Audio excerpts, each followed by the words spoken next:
Hi, welcome to the Coffee Chat Show here on Buzzin Pattaya, the show where we talk about things that are happening right here, right now, as well as general news, tips, information and advice.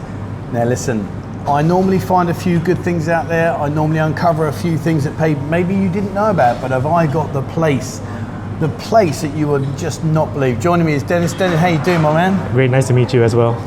I mean, unbelievable. You know, I'm coming up Soi Siam Country Road. I've stopped and I've just seen this like foray of amazing cars. I mean, tell me a bit about this V8 Fastlane. I mean, you've got such a selection of cars here. So what V8 Fastlane is that we are a bistro and a car showroom at the same time. So we are open every day from Tuesday to Sunday from 12 to 9. So people can come in, they can look at the cars and they can have great food at great value as well. At the same time, we do make some mocktails because of the COVID lockdown and we can't serve alcohol. Sure. So we do innovate in our drinks as well. So anytime people can come in, have a great time with the cars and our food. I mean, those cars, we're going to talk a lot more about the cars in a minute, but I mean, listen guys, if you like cars, you've got to see what's here. I want to talk to you about the restaurant side of things first, and then we'll cover the cars in part two in much more detail. But before we talk about the restaurant, I mean, tell me a bit about yourself. Where are you from? I'm actually from Singapore and I've been working in Pattaya for just a little over 2 years. So previously I used to be working closer to the beach for a Thai restaurant and also a hotel business. But the owner of the restaurant here and the showroom asked me if I wanted to help him out in setting up this bistro. And I was like, sure, why not? Because I'm a car nut and I've been in the restaurant business for a little under 15 years. So I know a thing or two when it comes to setting up a new restaurant. So it took us about roughly 4 to 5 months to set this place up, starting from ground zero with like nothing but concrete all the way to what you see right now in the restaurant. Well, I remember this place being a playground, like a creche. Exactly. It used to be, I believe it was a Thai restaurant and part of it was like a kids playground. So we had to take out a lot of the things and basically to doll it up retro style with all the bricks and the metallic posters and the neon signs to give it a very, you know, car looking kind of homey area. Well, I'm looking behind. I love that pipe work, the shelves. So have a look at that. He's just, I mean, whose idea was that? So this idea was all by one guy, and that's the owner of the place. His name is Gunther. So he has spent so much time by his own doing up pipe by pipe, light bulb by light bulb to make it look the way it is right now. So this was the ingenuity of just one person. So you mentioned a minute ago that you've obviously 15 years as a chef. I mean, what were you specializing in? Well, actually my very first time working in a restaurant was actually for a Thai restaurant in Singapore. So back then, the Thai cuisine scene wasn't so big, so it was a relatively new thing to have a chain Thai restaurant. So from there, I started working when I was young in Thai restaurants, be it like Chinese restaurants, you know, European restaurants. So from there, I branched into like hospitality. I went to work for the Ritz-Carlton in Singapore, as well as the Marina Bay Sands. When Ritz-Carlton? Yeah, exactly. So that's where I got my... That's some ding, ding, ding. Yeah, so that's where I got my bulk of experience in hospitality and in customer service. So that's why I decided, like, from Singapore, I wanted to branch out into Thailand to see what was different from the working environment as well as the lifestyle, because I heard so many great things about Pattaya, basically. So why not give it a couple of years to try it out? And I've been liking it ever since. I mean, looking back, Singapore to Pattaya, I mean, which one's got your vote now? I mean, the guys watching this right now, you will know the vote directly, but I'll say it out, is I like Pattaya for what it is, you know. People say they come for the beach and they come to relax and everything, but I think that the culture, the Thai culture here is so different, and be it Pattaya because it's very foreign influence, you know, back from such a long time ago from what it used to be. I feel that there's so much freedom here. There's so much freedom in Pattaya to do like what you want. Like that's why we can create this showroom and the restaurant at the same time, because we have the freedom to experiment with what kind of concept we wanted to build. And from this concept, we came into physical actuality. And this is what we have right now, V8 Fastlane. I mean, it is an amazing place. I mean, honestly, guys, I can't say enough times. You've just got to come and check this out. It's in Soi Siam Country, and I'll show you. I'll put a pin drop about where it is. But basically, I mean, it really is just unbelievable. In terms of the food, let's talk about the food. I mean, what kind of food's on offer here? We do mainly European and Italian food. So we do have our own pizza oven, again, hand-built by our owner, Wow. which is unbelievable because it's his first time. So we do mainly pizzas, pastas, steaks, and like our cocktails as well. So we have just recently offered up delivery as well because of the lockdowns. Many people are not leaving their homes. So we want people to enjoy the food from the comfort of their own home as well. At the same time, we want to keep the prices affordable because we want people to keep coming and coming and coming, be it by yourself to watch sports from our television. We do broadcast Formula One and MotoGP as well, to families coming with the children and everything. You know, the fun part is that when the parents, like their dads, telling the kids, you know, I used to have this car back, or grandpa used to have this car back in the country. Yeah. That's interesting stories that we hear every day on a daily basis. And I get to talk with the customers all the time. Oh, where are you from? Oh, from Belgium, or from like another part of Europe, Yeah. things like that. So we do have such a strong community here. I'm just thinking about what you said a second ago about, you know, the families coming with their children. Now, Yes. you must sit here and freeze and think, please don't climb on that car. I mean, you've got some expensive cars over here. I mean, you must have a nightmare. I mean, how do you deal with that? Well, that's why most of the time I have my staff taking care of the restaurant, where I'm most of the time taking care of the cars, yeah. because, you know, if something breaks, it's a very expensive repair, because we only have classic restoration cars and things like that. They don't make new ones anymore.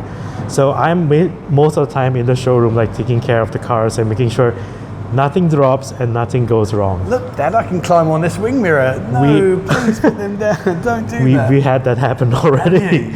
Yeah, somebody tried to climb on the Formula BMW, and luckily the child was light enough that the car didn't move, and we managed to stop it in time. Wow. I mean, we'll look at these cars in a lot more detail in a bit, but I mean, I would be petrified. I would be absolutely petrified, because we're not just talking about, you know, a 2,000 baht quick respray. I mean, we're talking like incredible cars. I mean, Yeah. you must need to have eyes everywhere.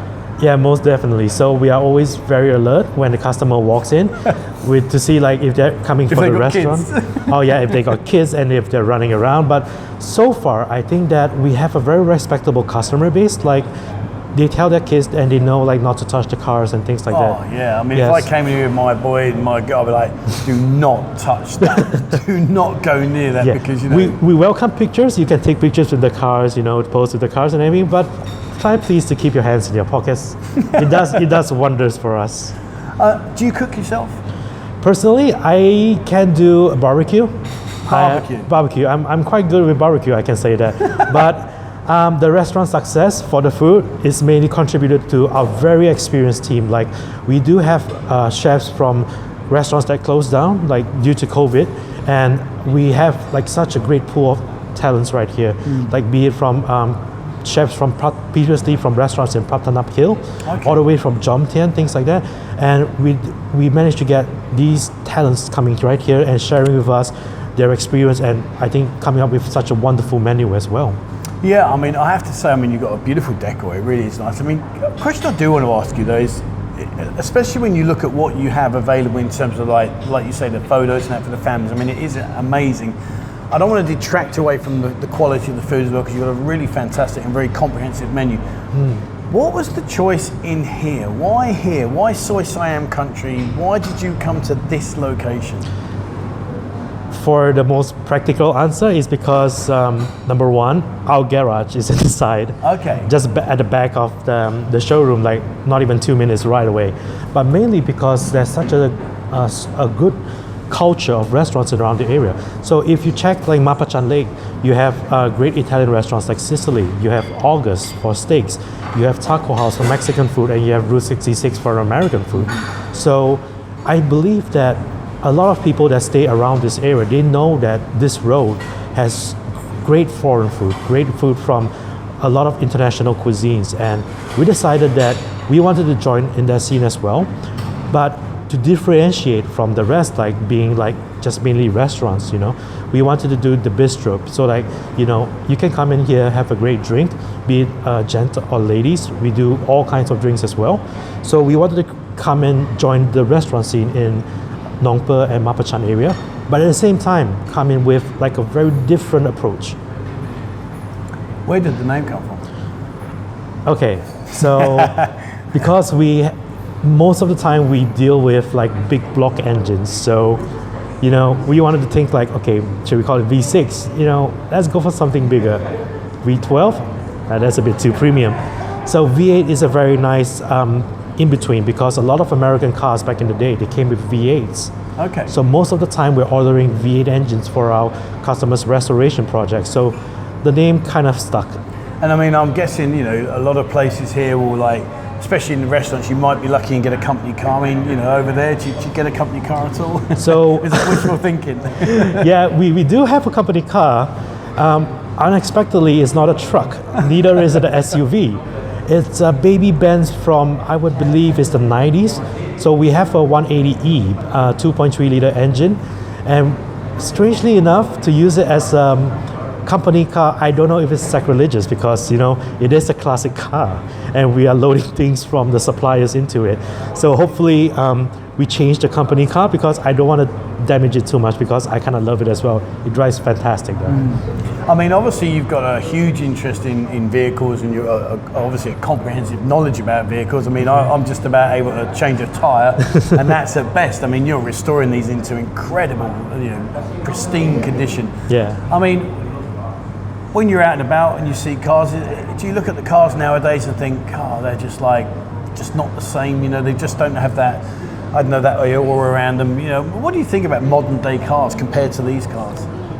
I would say the approach, like how the manufacturers go around building the cars, has been so different compared to what was decades ago. Mm-hmm. Like if you check like the American scene, it's always like, the bodies were made from like steel and things like that, big powerful block engines. I would say like over time, the approach, like especially now in the modern day cars, they have gone for they want luxury in the car. They want to feel great when driving in the car, be it like if it's Mercedes making it or Mazda making it. I would say the approach has been very consistent in approach going to the luxury end. But at the same time, what they have sacrificed, I would say, is the performance of the cars. We used to have big V8 engines without turbos, and the sound was just amazing from a Corvette Stingray or a Ford Mustang. When you go back and watch videos, you would look at, the car looked great, or the engine sounded amazing, but you wouldn't have things like that anymore for cars that are produced in the last decade. They are pretty much very economical, I would say, mm-hmm. and very cheap to maintain. So I would say the newer generation of car owners, they are not looking so much into getting exciting cars, I would say. And also it speaks forth from the manufacturers, we don't have big engine cars anymore, or we don't have very exciting cars, or even when it did manufacture any of those, it's limited to one or two cars. So we don't have such a big collection and a big culture anymore when it comes to newer generation of cars. You mentioned something which I have to ask you, because on the channel I have this ongoing joke which I have. You mentioned about the sound of engines. Yes. Now, what's your thoughts when these trucks out on the road here that bellow out that black smoke, sound like they're just a machine gun? I mean, I call them a little penis. That's what I call them, because I think they want a big, nice car, but they can't afford it. What do you think of those? It's the same in America, how you see big trucks with oversized tires and everything, and you think the guy has a little willy. And see, same as me. Thinks it's exactly the same. It doesn't matter if you're in America or in Thailand. It is the same guys, the same kind of guys with the same attitudes, and it's not interesting. It's not interesting. Well, I'm down by the railway. I live by the railway, so of course I've got that open stretch of road. So you get, you're thinking, really? I mean, and I look down. I think, what are you doing, mate? You've just got a tiny little truck, and you're trying to make out like you've got like you say, like the Mustangs. Exactly. I mean, in the car industry or the car culture, we always have people that we have genuine car players. The big cars, the big proper cars, the exotic cars. And then we have people that try to pose as them, and they don't try to be humble about it, and they try to just be arrogant and brag, and that's what these guys are, basically. As you mentioned, the guys that bellow out black smoke every single time they try to rev the engine. Oh, it's awful, isn't it? It's awful. So one thing I have to say is probably my pet hate here is those people, because I think, dude, like, what are you doing? You know, if you had that truck back in England, it'd be confiscated and crushed because it's just bellowing out this bulging black smoke. It's like, Exactly. I want to come back to the food very quickly because we're near the end of part one. But what I'd like to do is ask you, obviously, you know, you've got a culinary background, you're here in the restaurant. When you're away from work, where's your kind of like go-to place? What kind of food do you like enjoying? I'm quite a sucker when it comes to like chicken wings. Ooh. They're personally like hot favorite, and I love a good lasagna. Oh yeah. A great lasagna is perfect, you know, for a rainy day or just getting some comfort food. So normally what I would do personally if I'm not in the restaurant, I would try out like food from everywhere. I have a taste for all kinds of food, be it like the traditional Isan Thai food or like getting enchiladas from a Mexican spot. It's like I try basically everything from different price ranges, from different locations, just to get a sense of like what is available, you know, in my area, and also like to find out if something is better, or how I can like go about like approaching this and making my own food better as well. So you use it as market research in many ways. Exactly, yeah. And do you eat spicy food? Oh, I love it. Do you? Yeah. See, it's amazing. So many people here, they can't eat spicy food. And I'm like, come on, I love spicy food. The hotter the better for me. The hotter the better. And you mentioned chicken wings. I mean, do you go down to Beach Road or Hooters to their famous wings that they're so famous for? I have not been to Hooters yet. I'm not saying they're overrated, but I'll say it for you.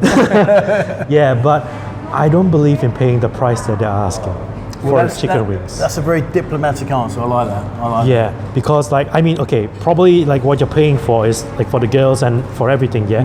But I'm a foodie. Like when I go to a place, mainly I would like to, and the main star has to be the food, you know.